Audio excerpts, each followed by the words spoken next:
ఈ రోజు మా ఆయన ఏంటో తెగ ఆలోచిస్తున్నాడు. ఏంటండి అంతలా ఆలోచిస్తున్నారు అన్నాను. నాకు ఒక ఐడియా వచ్చింది అన్నాడు. ఏంటి ఆ ఐడియా అన్నాను. బిజినెస్ చేద్దాం అనుకుంటున్నాను అన్నాడు. సరే మంచిదే మరి. బిజినెస్ చేయాలంటే డబ్బులు ఎక్కువ ఉండాలి కదా, వాటికి ఎక్కడికి పోతాం అన్నా. పిచ్చి మొహమా, మనం చేసే బిజినెస్ లో దమ్మిడి కూడా ఖర్చు చేయని అవసరం లేదు. డబ్బు మీద డబ్బు, ఆదాయం మీద ఆదాయం వస్తుంది అన్నాడు. ఏంటి, ఒక్క రూపాయి కూడా లేకుండా బిజినెస్, మళ్ళీ ఆదాయం మీద ఆదాయం ఏంటి, పట్టపగలే కలకంటున్నారా ఏంటి అన్నాను. కల కాదే, ఈ రోజు నా ట్రిమ్మర్ పాడైపోయిందని ఆన్లైన్ లో ఆర్డర్ పెట్టుకుందామని చూస్తుంటే అప్పట్లో మా నాన్న నేను ఉద్యోగానికి వెళ్లకుండా ఇంటి దగ్గర ఉంటే పేడ పిసుక్కుంటావా అని ఎగతాళి చేసేవాడు.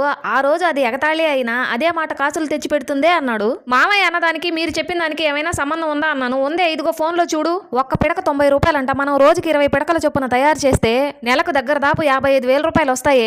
అందులో మన ఇంట్లో 4 బర్రెలు, ఊర్లో గేదెలను మేతకు విప్పినప్పుడు ఇదిగో ఇదే అసలైనది, ముఖ్యమైనది. వాటి వెనక వెళ్ళి నువ్వు పెద్ద బుట్ట తీసుకుని పేడ తీసుకురావడమే అంతే. పేడ తేవడం, పిడకల గోడకు కొట్టడం, ఎండబెట్టడం, ఆన్లైన్ లో పెట్టడం, ఇంకా డబ్బులే డబ్బులు. ఎలా ఉంది పిడకల బిజినెస్ అన్నాడు. ఏడ్చినట్టు